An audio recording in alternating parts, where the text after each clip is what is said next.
Era muerto y es revivido. Estaba perdido y fue hallado.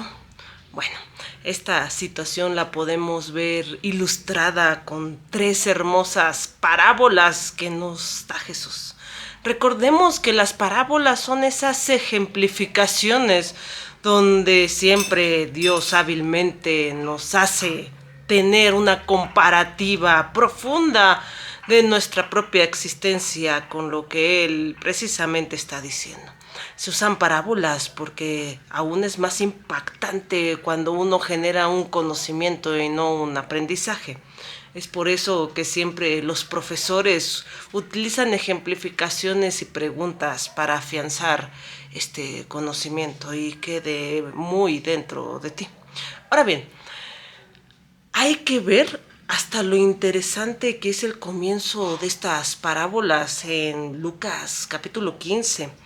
Y vamos a leer el versículo 1 y 2 y dice: se acercaban a Jesús todos los publicanos y pecadores para oírle, y los fariseos y escribas murmuraban diciendo: este a los pecadores recibe y con ellos come. Para empezar, antes de las tres hermosas parábolas que nos da Jesús, debemos de entender hasta el mismo contexto: pecadores y publicanos. Pecadores somos todos, publicanos también se refería a aquellas personas judías que cobraban impuestos y las cuales eran aborrecidas incluso por el pueblo judío, a pesar de que también eran judíos. Ahora bien, estaban juntos, todos juntos, oyendo precisamente a Jesús, escuchando, así dice la primera parte. Y los demás, los que eran doctos de la ley y que se suponía que eran o debieran de ser los primeros en estar ahí, solo murmuraban, no escuchaban, es decir, hablaban. Un punto muy interesante para muchos de nosotros que no nos gusta escuchar y que nos la pasamos hablando, defendiendo puntos de vista religiosos, políticos, entre otros muchos más. Hay que siempre escuchar. Ahora bien, las tres parábolas son muy interesantes. La primera habla a Jesús sobre una mujer que pierde un dracma, enciende la luz, barre y lo encuentra y hace una gran fiesta para celebrarlo. Esta referencia es justamente a una persona como tú y como yo, que posiblemente ni siquiera esté pensando en buscar la salvación, que no le interese y que no sabe si le falta o le sobra, pero sin embargo Dios lo halló en algún momento y lo escuchó. Y obviamente pues el cielo celebró al ser encontrado por su creador. Otra de las parábolas muy interesantes es el de la oveja perdida, de aquel pastor que deja las 99 y va por la una que se perdió.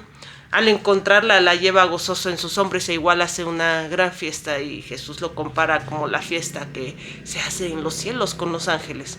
Esta oveja también podemos ser alguno de nosotros, que si bien estaba con el rebaño o apacentándose pues en ellos, se fue, se perdió. De repente siguió otro camino, de repente no siguió la voz del pastor y se perdió. Sin embargo, la oveja quería regresar, pero no sabía el camino. Así que mientras más tiempo pasara, más tiempo iba a tardar en regresar e iba justamente sola a caer en manos de los depredadores. Esta oveja somos aquellas personas que estamos buscando a Dios y que no sabemos dónde encontrarlo, pero sabemos que tenemos que buscarlo. Pero en ese camino podemos equivocarnos, podemos tener muchos peligros enfrente, desde el enemigo que nos quiere devorar hasta barrancos y situaciones que nos pueden matar. Ahora bien, como esa oveja hay que dejarse encontrar, seguir la voz del Creador y no separarse nunca de Él. Entendemos el gran amor de Jesús y lo importante que es buscar a esa oveja perdida y no conformarse con las 99 que tiene. Y eso justamente hace Dios cada día a todas las personas. La tercera parábola, y es la más compleja, es la del hijo pródigo. Justamente Jesús habla de dos hijos. Y pues obviamente el menor le pide la herencia a su padre en vida. Para empezar, imagínense, muestra de egoísmo grave de decirle: padre, pues lo único que quiero de ti es tu dinero, dame.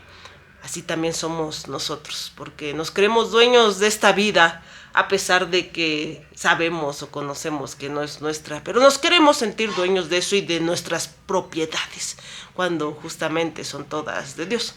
Y las pedimos en vida para disfrutarlas, es decir, hacemos con nuestra vida lo que queremos. La parábola dice que se lo fue a gastar en rameras y otras diversiones y llegó un punto en que se quedó sin nada. Y en aquella región empezó a azotar el hambre. Así que ahí vemos también lo que sufrimos. Nos equivocamos, nos vamos al mundo y ya no queremos regresar, porque ciertamente, a diferencia de las anteriores, el hijo sí sabía cómo regresar. Pero el pecado, la vergüenza, la culpa te envuelve a tal grado que te hacen creer que no lo mereces. Así que él busca la salida para justamente no hacer vergüenza en su casa y pues se va con una persona que lo pone a apacentar cerdos. Es tan fuerte esta parábola porque para los judíos, antes de la llegada de Jesús, era abominación y era una criatura inmunda. Estar cerca de él, tocarla o tener algo que ver era considerado lo peor y lo más bajo. Y todavía el hijo pródigo dice: me voy a alimentar de lo que alimentan a este animal inmundo. O sea, la parábola es tan fuerte, tan arrasadora, pero es lo que nosotros hacemos. No, yo no voy a regresar a afirmar que me equivoqué. Yo, es más, me voy a seguir arrastrando porque todavía me queda piso. Y entonces no les voy a dar la razón, aunque yo esté mal, aunque yo esté vacío, aunque yo esté odiando, aunque yo esté triste.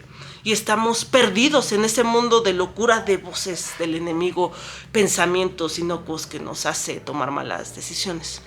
Jesús les dice: en un momento dado el hijo pródigo vuelve en sí, cosa que nos debe de ocurrir a nosotros, decir: ¿qué estoy haciendo? ¿A dónde estoy? Pero para ese momento el hijo pródigo sufría hambre, desolación, fríos, todo. Y en ese momento vuelve en sí. ¿Cuántos de nosotros necesitamos esperar a estar al filo del abismo para saber si nos tiramos o regresamos a nuestro Creador? No hay que esperar. En ese momento vuelve en sí y dice: pues si los sirvientes comen de la finca de mi padre, yo regresaré como uno de ellos. Toma camino a casa. El padre lo ve de lejos y se echa a correr a besarlo y a recibirlo. Ni siquiera lo deja pronunciar palabras.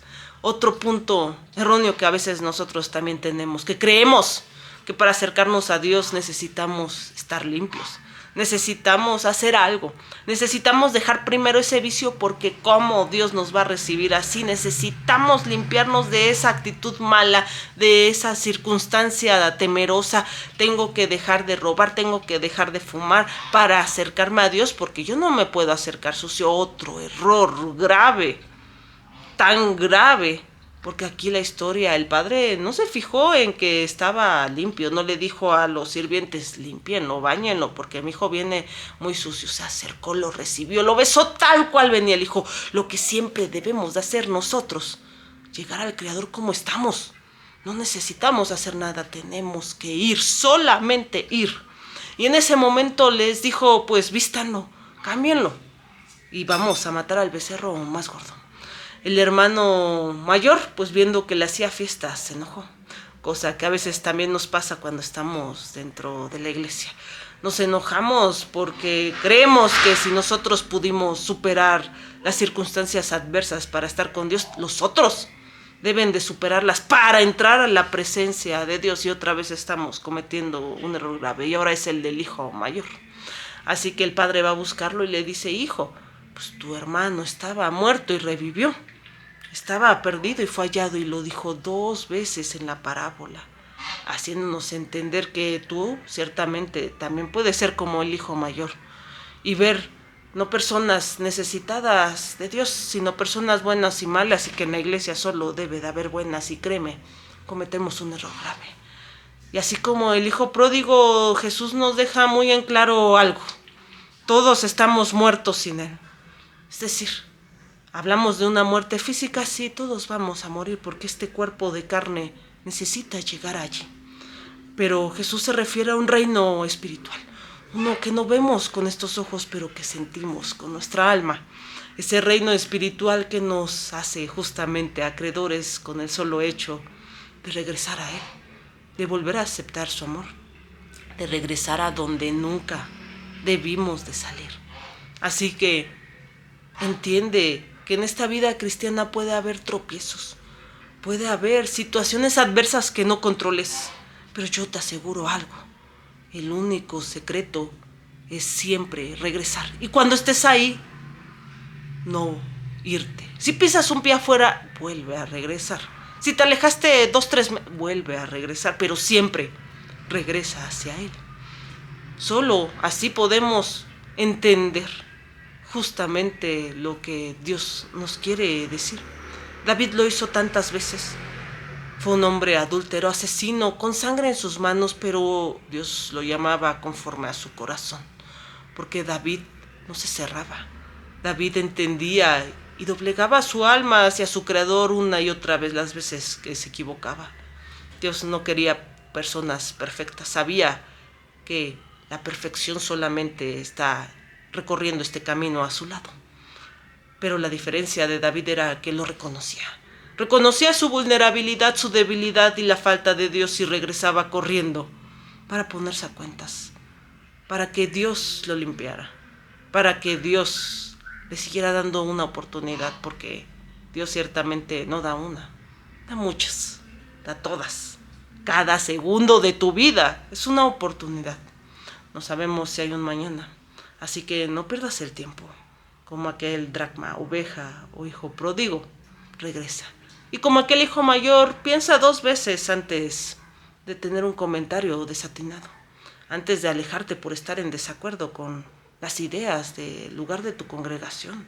Si hay algo mal, si hay algo que no te parece, si hay algo, usa la única carta que debes de usar, la carta del amor. Así que no lo olvides, Dios te ama mucho, eres lo más bonito que ha hecho en este mundo. Yo estoy segura que con un corazón entregado veríamos al Dios de la Biblia hoy, hoy. Y así no nos costaría trabajo pensar que son o falsos profetas, falsos milagros o engaños, porque sí los hay. Pero estoy segura que cuando Dios se manifiesta es tan arrasante que no hay posibilidad de dudar. Así que no lo olvides. Tenemos al mismo Dios el día de hoy. Con un corazón abierto los cielos se abrirán.